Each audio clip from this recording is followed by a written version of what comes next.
Oh, God damn it. Oh, God damn it. God damn it. God fucking damn it. This one's gonna hurt. This one's definitely gonna hurt. Alright, let's get this shit over with. Hey y'all, this is Sean, the what's over 1986, and this will be the third and hopefully maybe the final video on talking about some coordinators, about people getting fired for today. Pretty sure there's going to be a shit ton of more coming out tomorrow, so I got to be prepared for that shit, because logic be damned. So yeah, as you may know, as you may know, our season was an absolute tire fire. We were fucking buns and all that shit, and we managed to finish our season 5-12, which means that we finished 5-12. We beat Philadelphia, and we managed to hold the 7th pick in the draft. But let's just say our season went from last season. We were on the motherfucking moon and everything, and we thought things was gonna be looking up, and then this season came and we went crashing the fuck down. I knew that was coming. I knew that was coming. They were like, that last season was just a fucking shot of weed, and then I got hit with the heaviest of withdrawals. I know. I feel terrible. I feel bad. I feel awful. Alright, so let's get this. So of course, when our season's over, and we gotta make some changes. And yes, we did do some changes. The Washington Commanders, Redskins, fired Cliff Kingsbury and Joe Whitt. Joe Whitt Jr. This from ESPN. Sources: Cliff Kingsbury and Whitt out as Commanders coordinators. The Washington Commanders, Redskins, 1 year removed from a trip to the NFC Championship game, have moved on from both coordinators, sources told ESPN Adam Schefter. The Commanders and offensive coordinator Cliff Kingsbury mutually agreed to part ways after he met with head coach Dan Quinn. Meanwhile, the team fired defensive coordinator Joe Whitt Jr. The latter move had long been expected, considering Quinn took over defensive play calling duties for Whitt after Week 10.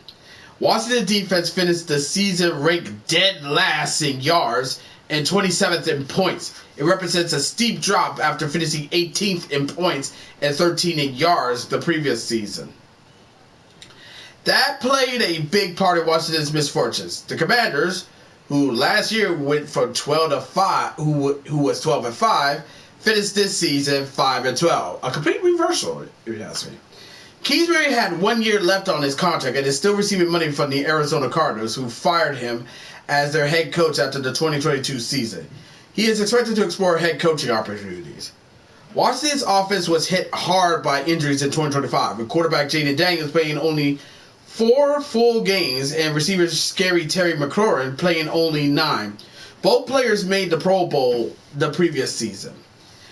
The Commanders also lost starting running back Austin Eckler, Achilles, in Week 2 for the season, and tight end Zach Ertz, torn ACL, in Week 14. They finished 22nd in scoring and 22nd in yards. Well, it's better than nothing. Last season, with Daniels winning Offensive Rookie of the Year honors, Washington finished 5th in points and 7th in yards. That represents the first time the franchise finished top 10. The franchise had finished finished top 10 in both yards and points since 2012. Daniels and Kingsbury were almost always the first coach and first player to arrive in the Commanders' facility. They would conduct walkthroughs in the practice bubble 3 days a week during the season around 6 a.m. I love working with Kip, Daniel said Monday. Me and him have a special relationship. I just wish I was out there more to play for him this past year. But there was a divide in what style of offense to run moving forward, according to multiple team resources, with Quinn wanting to run the ball more to control the clock and help the defense. The Commanders ran 349 more no-huddle plays than any other team, something Daniels and backup Marcus Mariota both said they liked. Last week, Quinn said Kingsbury's no-huddle offense added an element of preparation for a defense, but he stopped short of endorsing that approach. For sure, there's elements that okay, that's good, that's not, Quinn said. I would say you want to make sure you always are emphasizing the things that you can do best. And so do they tie together the runs, the passes, and I think there's something that we'll continue to look at. But it's all about the players also, and how do they function best, and how does the team function best. With Jaden being comfortable into that space, no, not everybody works into his space, but he and Marcus are certainly confident, familiar with that. Washington ranked 9th in number of rushes, but only 25th in runs by its backs. The Commanders ranked 3rd in number of carries by quarterbacks, including scrambles. They finished 1st in a year ago. Wait, we ranked 3rd in number of carries by quarterbacks, including scrambles? Well, that's not bad.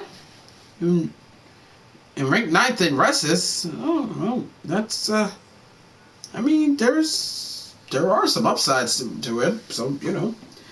Being able to run the ball like we've been able to, and running it basically more than anybody in the league this year, is unique to me and new, and that's the style that we need to play, Kingsbury said recently. But he also remained bullish on his no-huddle approach. I've seen it done at a high level, whether it's Arizona or here at a very high level, and won games that have a lot of yards, a lot of success in that regard, he said. I'm pretty confident in that style of play when the pieces are there that you can play a really high level, and it's a very challenging offense to stop. Meanwhile, Whitt joined Washington's staff when Quinn was hired in January 2024, but the two had spent the previous 4 years together. Whitt served as Atlanta Falcons pass game coordinator under Quinn in 2020 and held the same title from 2021 to 2023 in Dallas when Quinn was a defensive coordinator. He had not called plays until joining the Washington staff. The Commanders' defense was also impacted by injuries, as both starting defensive tackles, Tyrix Wise Jr. and Dorrance Armstrong, suffered season-ending injuries. Wise missed the final 15 games, while Armstrong missed the last 10. Also, both starting corners, Marshawn Lattimore, who had a torn ACL, and Trey Almost, were lost for the season after getting hurt in weeks 9 and 10, respectively. Starting strong safety Will Harris missed 8 games with a broken fibula. So, yeah, I feel like, I felt like it was definitely time to shake things up. And honestly, Joe Whitt, his defense, his defensive play calling was questionable at best and dumb at worst. Like, seriously, I could call better play.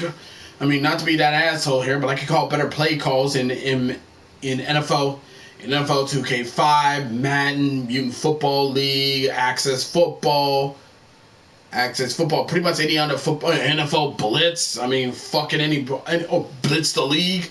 Trust me, I can run some defensive play calls. So that's all. So you don't have to worry about that because I can put up some really good plays. I can call some plays, but. In regards to Cliff Kingsbury, in my honest opinion, well, I do respect the no huddle approach. I felt like most of his play callers were mostly just safe pass plays, and they don't really produce enough yards. And I think the moment when Jaden Daniels went down with that injury, he was playing scared, man. It's like he doesn't even take any risks. He doesn't take any gambles or anything. So. Hopefully, and I mean this from the bottom of my heart, hopefully we get some play callers, we get an offensive coordinator that ain't afraid to make some plays that can net us some big chunks of yardage and get us some points on the board. Attack both in the air and on the ground, and we have to have a defense that makes the receivers, running backs, and the quarterback's life's a living hell every time they play against us in that field. Because we need to fix this. We need to fucking fix this, man. We need to fix this. And also, during this offseason, We're in free agency and in the draft. We need to start getting some players. We definitely need to get some We need some key pieces on the offense, the defense, and especially on the offensive line.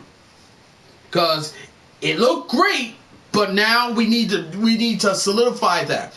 See what worked, what didn't work, and try to execute it. And every time we get on the field next season, we have to dominate and execute on every single play, both on the offensive side of the ball and the defensive side of the ball. But that's all I gotta say for right now. But let me know what y'all think, okay? Because I always like to hear what y'all have to say. As always, be sure to leave a comment, like this video, subscribe to this channel, click the notification bell to update our update, share with friends, share with neighbors, and others, and that's about it. Until next time, this is Sean 07 1986 signing off. Thank you for watching this video. It really means a lot. I'll see you in the next one. Catch you later. Bye-bye.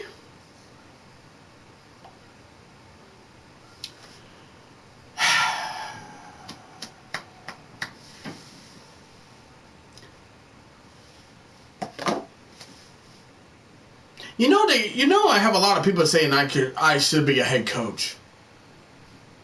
I need your honest opinion. You think I'll make a head coach? You think I'll make a good head coach? Feel free to ask. There's comic section. Just let me know.